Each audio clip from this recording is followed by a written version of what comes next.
Some of the most invigorating moments of my life was when I lived as if I had nothing to lose. And this was also my most dangerous times because I was dangerous, like I myself was a weapon and am a weapon, but also to the people around me, they realized that they couldn't control me. They realized that they couldn't, do certain things to make me go a one way or another. And one thing that I've always been able to have over the past few years, even when things are rough or if things are rough, I've always been able to have leverage. I've always been able to have this way of operating in which I have just the ability to walk away if I really need to. Or if there's something that's happening with the other person, and like let's say it's like with a relationship with a woman or something like that, and I say, well, this is what I want to see more of from you. Like, I want to encourage this from you. I don't really want to encourage that. And she doesn't do that, and she's not really showing that she wants to continue to make me happy and make me pleased. Then I know that I can move on, because I want a woman that's going to actually want to please me and want to be with me. And I know that women are happiest when they're pleasing their man, right? So the man that they respect. And if a woman just doesn't genuinely desire you, then yeah, you're not going to want to do that. You're not going to want to be around that.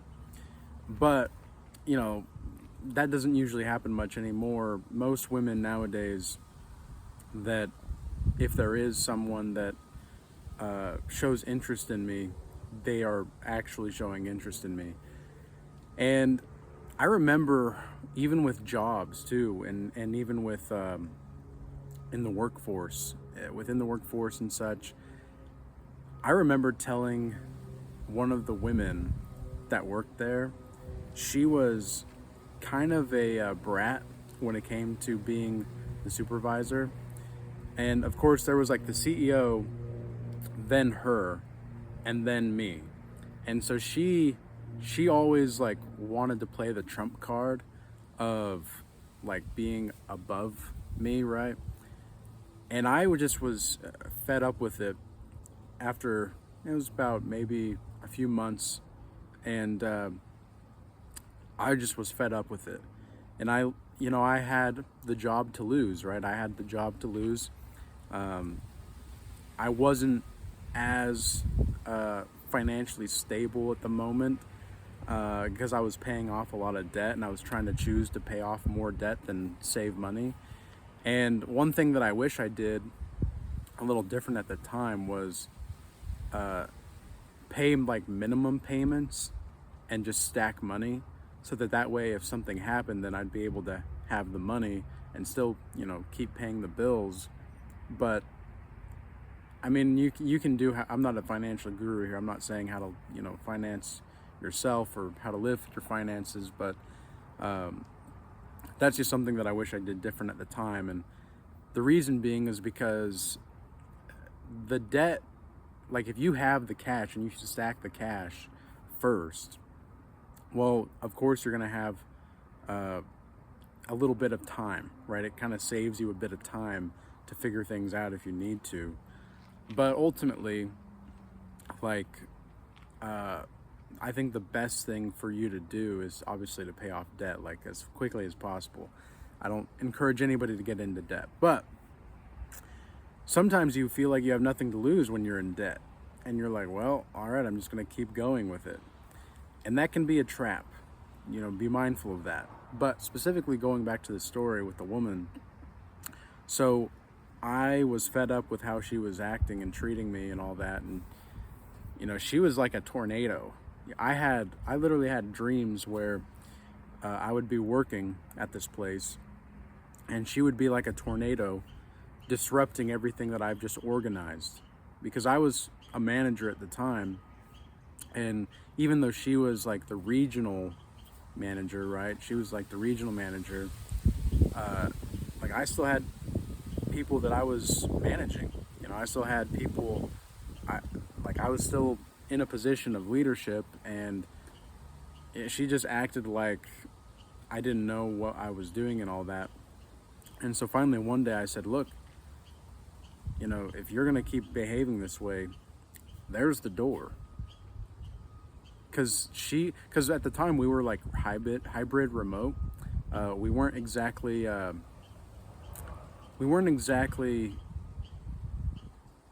fully remote, but we weren't in office either. So that's why I say hybrid remote, because we had people working across the country, but we had one place in particular that we had as far as the office. And she like barely came into the office except to just, grab a few things and leave. I went to the office because there was pretty much nobody there, and I liked the quiet space. I liked the quiet space. And at the time I was living in what could only be described as like a shack. I was living in a studio apartment at the time, and it was not a good place to work sometimes because there was just so many people all the time going in and out. It was just not a fun place to be. And like I said, a shack probably, it would have been described as a shack, but a shack might have been an upgrade. That's kind of the way that I describe it to people. And so anyway, when I told her that, she just was shocked. She was like, no man has ever said that to me. And she said man. She didn't say person or nobody has ever. She said man. It's like, okay, all right, well, now I know why she's behaving the certain way, right? Now I know why she's behaving that way. And it's because men just haven't been living as if they have nothing to lose with women. It's like they feel like the women that they have in their life, sometimes, not all the time, but a lot of the times, and I kept the job actually, and she respected me way more after that. Now I'm not saying that you should go and tell off your boss or anything like that. I'm not saying that, but I'm just saying this is the kind of dangerousness that you have when you live as if you have nothing to lose. It's really quite something. And it's a dangerous way to live too, but you get to see who you truly are to some degree. You get to see what you're really capable of, and you get to see how you're able to handle situations, and you can just let your balls hang a little bit, right? You can just let your balls hang, and you're not going to let the world try to take your essence. You're not going to let the world take who you are just because there's this system, right? And don't get me wrong, systems do work. A lot of the time it's good to have systems and order and orderliness, right?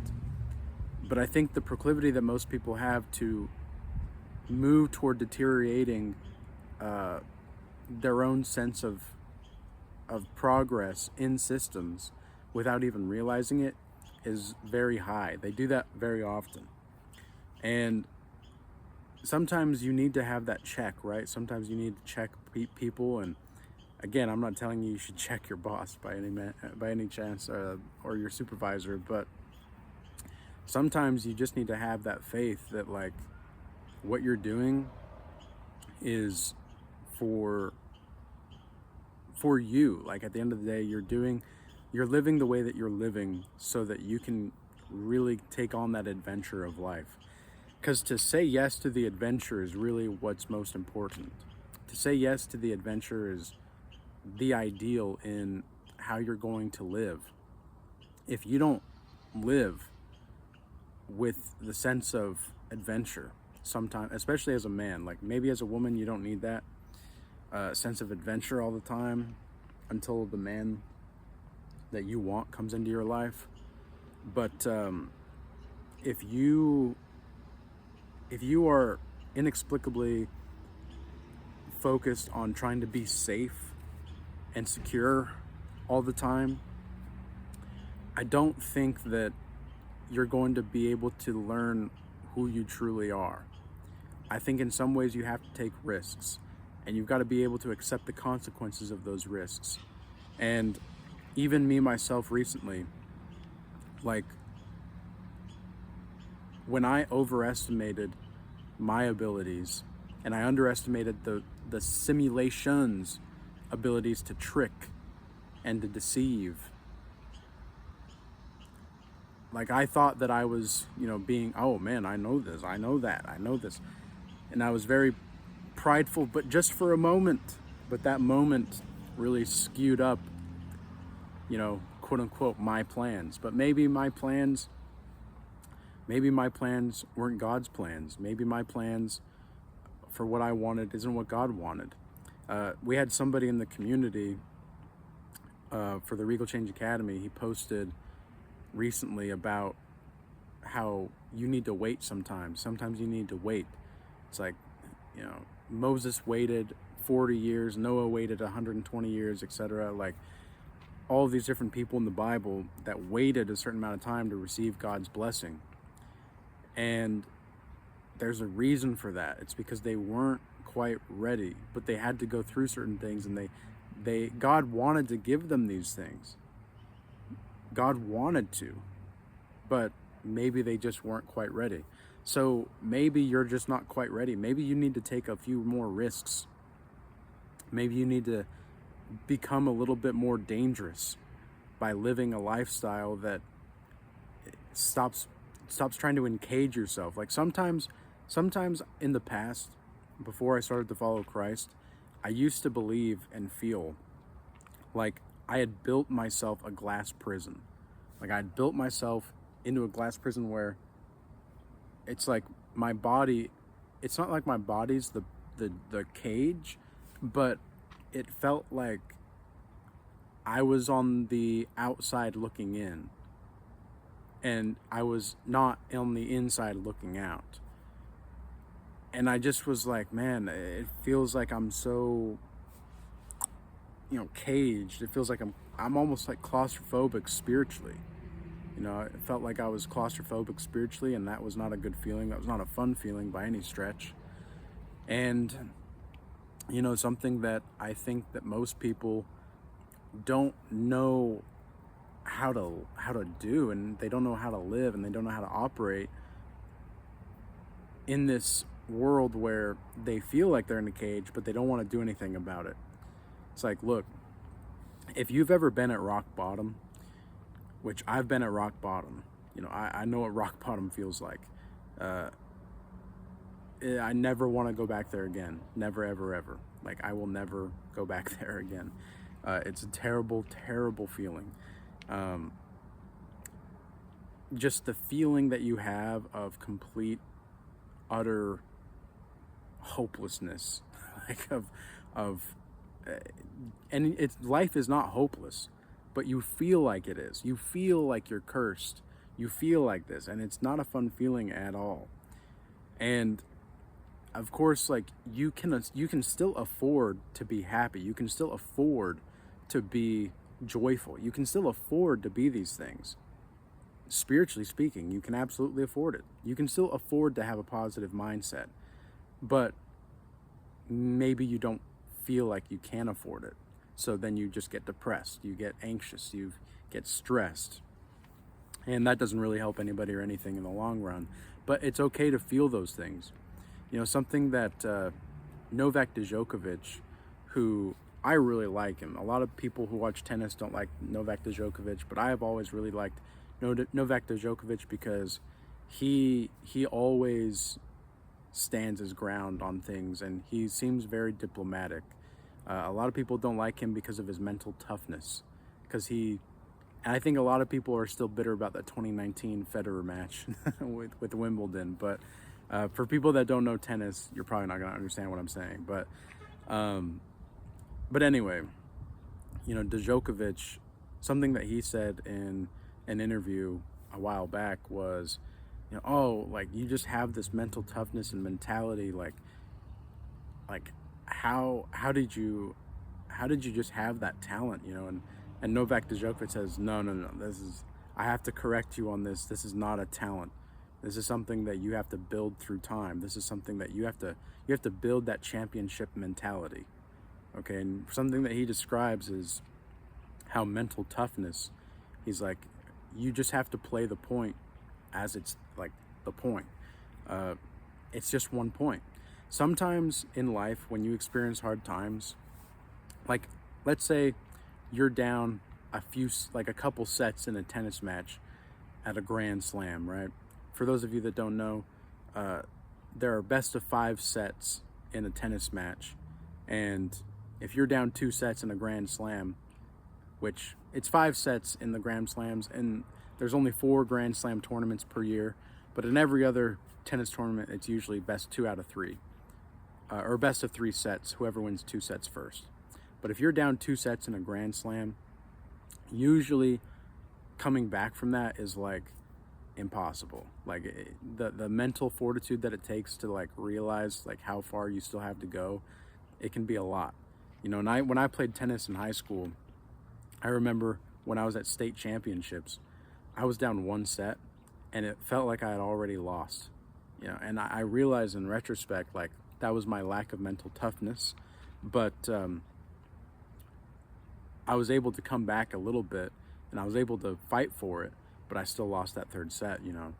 And it was tough though. It was really tough. And you have to kind of be the danger, right? You have to be the danger instead of feeling like you're in danger. You have to recognize that you can be a force of nature. Just like nature itself is kind of like a force, you have to be a force of nature, because you are natural. You are you're a part of the world, man. Like you're a part of this life. And so anyway, with Novak Djokovic, he was saying like you have to develop that championship, like, and that champion mentality. And I think it's the same thing with life. Like sometimes you're going to experience bad chapters in life. This is something that I put in the Regal Change Academy community as a post recently. It's like you're going to have bad chapters in life, but that doesn't mean that the outcome is there, right? It doesn't mean that the outcome's there. You just have to continue to persist. And I think people get tired of the persistence. I think people get tired of the fight. I know even recently I was getting tired of the fight. I was just like, man, God, like, how long do I have to keep fighting, God? How long do I have to keep fighting? And for that brief moment of like, God wanted me to fight again, I was like, God, I don't really think I need to fight. I don't think I need to fight. And just for that split second, that was something that changed the course of my future, for the near future. And so I learned something very valuable from that. It's like God will always protect you when you just face forward. You have to live sometimes as if you have nothing to lose. You have to continue to fight. Like that's when you're the most dangerous, and that's when God's going to protect you the most sometimes, is when you're just facing forward in the fight. Because if you try to run away from the fight, God can't protect you from the fight. You have to face forward and fight the fight that the Father wants you to fight. So now we fight in principalities and spirit. We don't fight in the flesh, right? But same kind of concept though. We have to face forward. We have to do what we're going to do. And you know, I think that that's where people get, you know, hung up, is the persistence of the fight. And I get it, man. I was there just a week ago. I was there. I was like, you know what? I'm kind of tired of the fight. And that's what the devil wants though. That's what the enemy wants. The enemy wants you to feel like you're just too exhausted. If they can't reach you through narcissists, if they can't reach you through other ways, they want to exhaust you. They want to exhaust you to the point to where you don't, like, you feel like you have nothing really like you don't have anything to really stand on in your life. You don't have any ground to stand on. That's what they want to do. That's what they want to make you feel like. So be the danger and be capable of danger, but be good still. You know, be a good person. And that's going to be the message for this evening, or this morning. I'm just waking up and I just felt like really doing this video. So hopefully it was coherent enough. Like I said, I'm still waking up, but I hope everybody stays blessed out there and has a peaceful and blessed day. I hope that this message was useful and insightful. And if you do want to join the Regal Change Academy, or you want to set up a one-on-one mentorship call, check out the links in the description box below, all right? And with all that being said, peace be with you. Until next time.